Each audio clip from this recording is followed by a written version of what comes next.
So my next guest went from being backup quarterback, considering retirement, to this year's Super Bowl most valuable player, leading the Philadelphia Eagles to victory over Tom Brady and the New England Patriots. Ouch.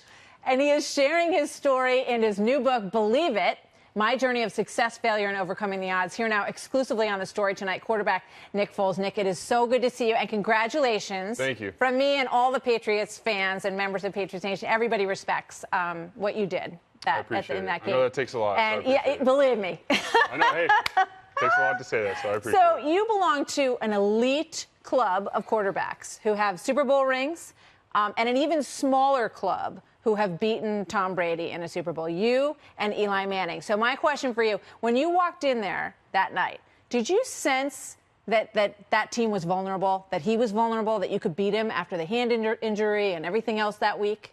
Yeah, it was more so just from what I knew we had in the locker room, just with the guys throughout the season, the adversity we had faced as a team.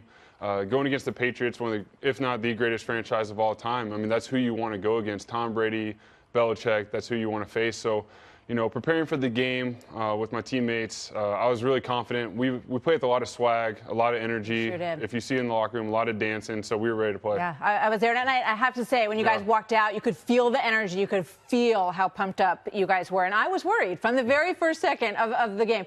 I got to ask you this. You know, Tom Brady tried to catch a pass and run it in for a touchdown. He failed. Shortly later, you did the same thing, and you succeeded. Did you do that to kind of rub it in a little bit?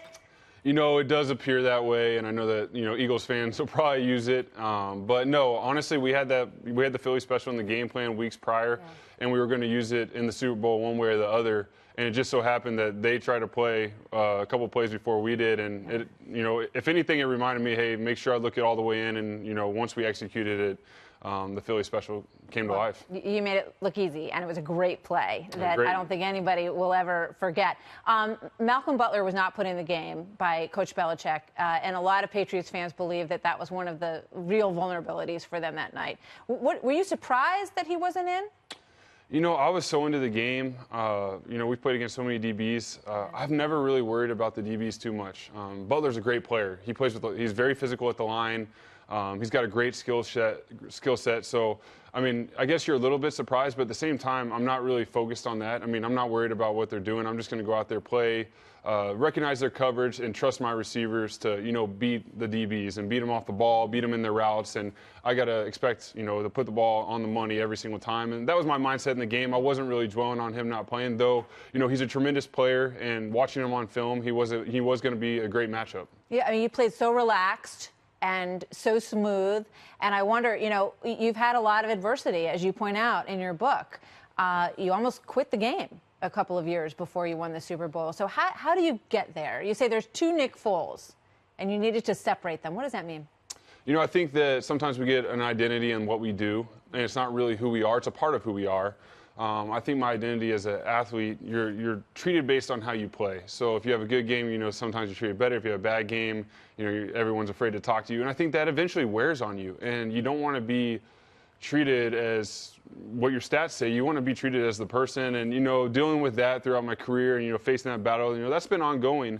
I think it finally came, you know, to that climax in St. Louis, to where after that season I had lost the joy of the game and I needed to step back a little bit. And ultimately I decided that I was going to step away from the game, and I thought that's what was best. And it was the best thing to just take a breath and breathe. And then, you know, I was really facing the fear going back to the game because it had sort of entrapped me. I didn't want to touch a football. I didn't want to play again. And, you know, a Texas boy saying that, who grew up, you know, touching a football the first day he's born, it's really hard. So you love something your entire life, and all of a sudden you lose it. But, you know, the joy came back.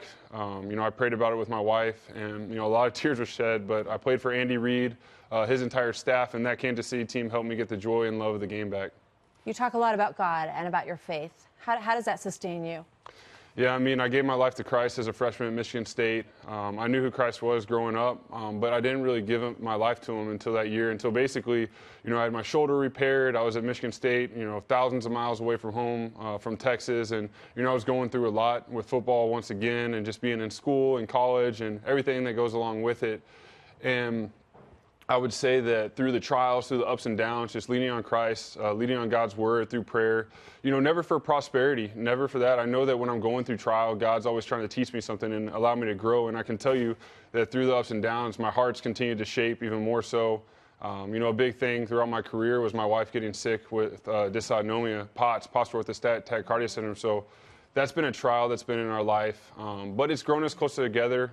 She's resilient, she's amazing, and now she's got a platform to really spread awareness for POTS. You're a beautiful family, and no doubt that kind of experience gives you perspective on life. Absolutely. What's important. In terms of next season, is Carson Wentz healthy? Are you going to be the backup? What do you expect? I expect Carson to get a full recovery, be ready to go. I don't know when. I'm going to let the doctors do this thing. He needs to get healthy. I'm a big fan of him. He's a tremendous player. He's going to have a great career. I'm excited to, be in Philly for this next year, to be a part of this team. It's a great atmosphere. I'll be the backup quarterback, probably the first quarterback ever in Super Bowl history to do this. That's amazing, right? I mean, you win a Super Bowl, and you come back, and you've got the ring, and you think you'll be backup. Carson Wentz, arguably going to be the MVP last year. He's a great player. We have such a stacked quarterback room with, Nate Sudfeld, Joe Callahan. The room is stacked. It's a great group of guys. Nate's going to have an opportunity. Joe's going to have an opportunity to play. They're both tremendous players, and it's just a very unique situation in Philadelphia right now. All right, stick around 1 second, because our resident Eagles fan, Jesse Waters, is going to join us coming up next. Before we say goodbye, we'll be right back. That I had to wear the Eagles jersey after the Super Bowl, but I did it with my Patriots hat on. Nick Foles is back with us, the most valuable player, and there's Jesse. And Jesse, you owe me big time now, this right? Is huge. Not only did they win, big. but I invited you to sit here with Nick Foles. I know, tonight. this is great. Although the friend. audience doesn't know this, you tried to injure him. When he was going around for a picture, you pulled some cables out, tried to trip him. Dirty Patriots player. Hey, you know what? You got to be an athlete even on set. So. I know, you were ducking and diving over there. Well, congratulations. Thank you. Could I get some tickets to the home opener against the Falcons? Hey, we'll see what we can do. You are awful. You said I get one question. Cheap. Buy your tickets, You said Jesse. one question. That was my question. You know what? That's a true Philly fan right there. I love it. I love it. Yes. He wants to Need get the home me say That's more. right. We have the best fans. Hey, you don't have to we say do have it. the I'll best say it. fans. That was We Jesse on the absolutely do. awning. You broke the awning, right? I You were did. That was standing me on top on of the the pole. awning on the pole. Yeah, that was pretty much you. How'd you get up there, man? Yeah, I can't tell. I can't tell. That's I your spent secret. a long night in jail that night. Oh, okay. He's such a nice man. Do you think you could spread some of that good karma to some of the other Eagles fans? You know what? You're outnumbered, Martha. Be careful. No, did you hear in the opening segment she blamed Malcolm Butler's absence for the loss? I Don't noted forget that. the injured hand. I brought that up too. I did notice that. And you know what? I can't fault her. She's a Patriots fan, and she was doing everything. I let it all slide. Yeah, you handled it very gracefully. I tried to handle it gracefully, you know what, but I love our fan base. I love everything about them, their tenacity, what they do. They've always been so supportive, and Nick, they're crazy. congratulations. Fly Eagles fly.